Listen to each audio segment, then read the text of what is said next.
Hey guys, good morning. It's Peyton Ward with Front Range Soil. I had a great meeting with a gentleman out in Weld County. He's a fairly large farmer close to Greeley this week, and we're getting him signed up for a new pilot program that we're working with here in Colorado. It's called the STAR program. And the purpose of this video is just kind of introduce that to you guys, kind of what that means, and hopefully we can delve a little bit deeper into that project once we get going. And I'm coming at you from the spare bedroom here in my house. So our office got flooded a couple weeks ago, and I'll be here for the next 6 weeks, I guess, or 6 months, excuse me. 6 weeks would be pretty ideal. So let's talk about the STAR program. The STAR program is a program that was started in Champaign, Illinois in 2017, and it stands for Saving Tomorrow's Agriculture Resources. And I'll just kind of read straight off their website. Got it right here. I think they do the best job of explaining what really the goals and the benchmarks are of what they're after with it. And then we'll get a little bit deeper into how we're going to apply that to Colorado. We have similar issues. We have different issues. It's always something. So anyway, STAR program is a free nationwide tool to assist farmers landowners in evaluating their nutrient loss and soil management practices on individual fields. STAR encourages farmers and landowners to use management practices and make decisions that will reduce the nutrient and soil losses on their fields, and in return, they are provided recognition with a field sign recognizing their level of commitment to conservation. Ultimately, this program will help reduce the nutrient and soil losses from farmland over larger areas, and specifically the various watersheds, while engaging key stakeholders from all corners of the agriculture sector. Watersheds are a big issue in the Midwest. We'll kind of back this up a little bit and explain really what they're after. And so when a farmer goes out, runs a soil test kind of between their cash crops, so say if they're growing corn and then wheat, and they will have a fertilizer package that they come up with to try to optimize their yield. And invariably, there are leftover fertilizers out in those fields. And those can either stay intact in the soil or they can be leached out into rivers and streams and lakes out into the ocean where there's, dead spots. And it's becoming a pretty big problem. They recognize this in, the Gulf of Mexico and up through the Midwest where you get into those larger river basins.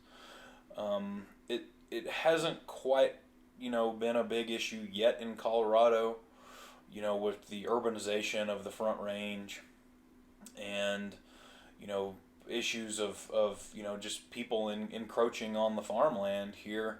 It invariably will. I'm kind of assuming that there will be some sort of regulation come down eventually on how we're using our nutrients and if we're keeping them in our field or if they're all ending up in more public areas.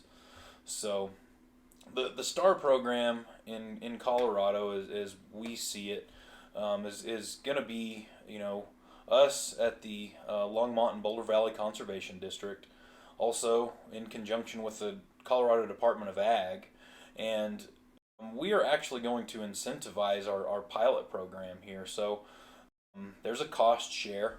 So with the farmer we're working with out close to Greeley, he's one of three in the state, and he will be offered a $2,500 match. So he'll have to match the $2,500 with his own funds, and we're going to work on some pretty significant conservation practices out there. He's already into strip tilling.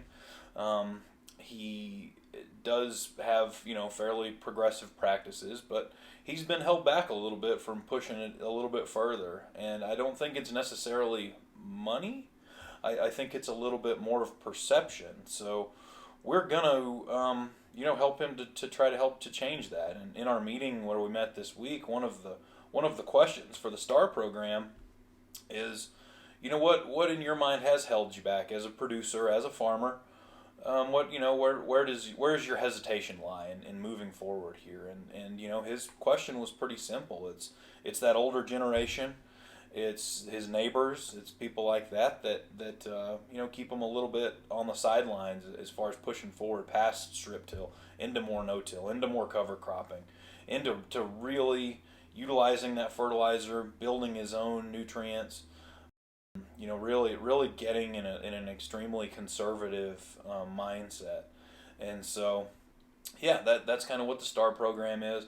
I'll jump onto their website, and then we'll go over to Google Earth and kind of look at the field that we're going to be working on with this farmer, and show you the treatments that we're developing, and how those will kind of help to once again to help him to maximize his yield and ROI, and then also keep those nutrients in that field, keep that fertilizer where it should be, and not out in the world floating around. So yeah, let's jump on the computer here. So here we are on the STAR program website. There's a little bit more, that's going to be geared for people that are applying in Illinois, in the Midwest. And they've got some of their success stories, some people that are kind of helped to sponsor this and to help to kind of keep it moving forward in, once again, kind of in the Midwest. In Colorado here, we're obviously going to use a lot of what they've already built, and then once again kind of customize it for our particular set of issues. So that's the the quick and dirty about that. And let me run over here, and we'll look at their benchmarks here about what this really means, and here they are. And I think that the biggest thing that we're all really after here is, not only to decrease nutrient loss, which is what this is, but, also to maybe in not losing as many nutrients, maybe eventually be able to spend a lot less money on those nutrients, and to be able to hold them in the field. So let me explain that concept a little bit. Depending on kind of your background in agriculture or even gardening or just however that goes, let's just kind of really stick with that, because I think that all of what will be prescribed, and this is anywhere in the country, anywhere in the world, for instance, decreasing your nutrient loss. So, depending on soil type and depending on cash crop, kind of like I said earlier, a farmer will go out, and in order to optimize yield, they will typically, lean on the maximal side of their application of fertilizer. Some of these things are fairly nasty. They don't really belong in watersheds. They don't really belong out in the ocean. They do need to stay put. And by less tillage, by cover cropping, by obviously using less fertilizer, by kind of a myriad of different options, we can keep these nutrients in the field. We can reduce the cost to the farmer. We can be just more generally productive, better for the environment. And that's really what we're after. And that's really what, at the Longmont and Boulder Valley Conservation District and the Colorado Department of Ag, that's really what we're after. So when we sign somebody up, we will look at the previous year of this field that they've been farming, and we'll assign them a star value. So it's 1 through 5 stars.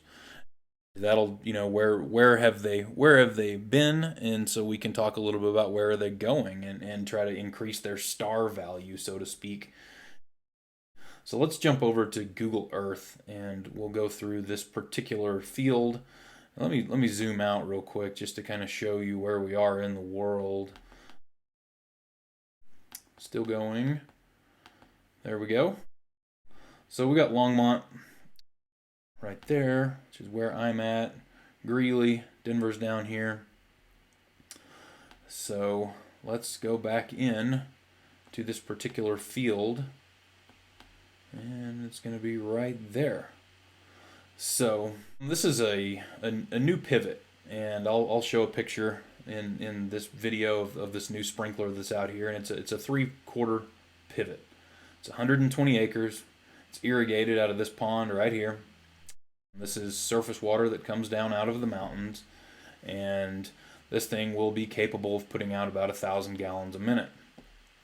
Right now, because it's a new pivot, these farmers just took over this ground, so it's a few different fields, and that's kind of why it's exciting to try a couple different concepts out there. So we'll go back into last year. This is, kind of straightforward. This was perennial grass. You can see it's just part of this contiguous piece here. This is where the pivot will stop. This is sorghum stubble from last year. This is plowed. I believe corn silage was out here from last year. And so it's a pretty varied field across it. I think this is kind of a high spot up here. And so, you can kind of tell there's some lighter dirt under where I'm pointing right there. So let's back up here a little bit.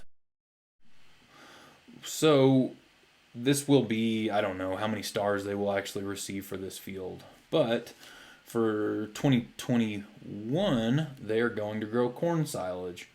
And in Weld County, Colorado, there are 4 times as many cattle as there are available forage to feed those cattle. So it's in pretty high demand. There's good money for it. These guys will go corn silage. They're going to strip till this part. They're going to strip till all of this. It'll be east and west. And they'll plant corn silage. And what we're going to do for the STAR program is come in here and do some interseeded cover cropping. So there will be some cover cropping that we're going to try. Probably, kind of June-ish. Kind of when that corn is about shin high. And then we'll come back in the fall and do another treatment of a few different cover crops. We're going to have a meeting in a couple weeks and kind of go through what our treatments will be. Try to come up with some metrics that we're after and how to kind of change this. But with this perennial grass, the treatment will be completely different than this tilled bare ground that's been farmed for years. Also, the sorghum stubble treatment will be different there. And so it's a pretty exciting thing. And yeah, that's kind of the overview of the STAR program, pilot program that we're taking part of. Well, guys, I hope I did a good job explaining the STAR program to you. Really, what we're doing out there, how we're hopefully improving some outcomes with some of these farms, how we're helping these guys to move forward into some of these new directions and incentivizing that and using taxpayer money correctly. And really offering technical assistance, I think, is an important part of this. And we're all working together. We're all trying our best, and I think it's going to be a great program. I'll do some more update videos as we move forward and kind of actually implementing these out in the field, and when we get some soil tests and when we get some of their nutrition packages for those fields. And also when we do the cover cropping part of it, that's really going to be the number one way. Keep that living root in the ground, tie those nutrients up, keep them in the field, keep those chemicals where they belong. I think it's an important part of what we do. I think that it carries a lot of good public favor, a lot of good public outcomes, and I know everybody is trying to do better in that direction. So hope you have a great weekend.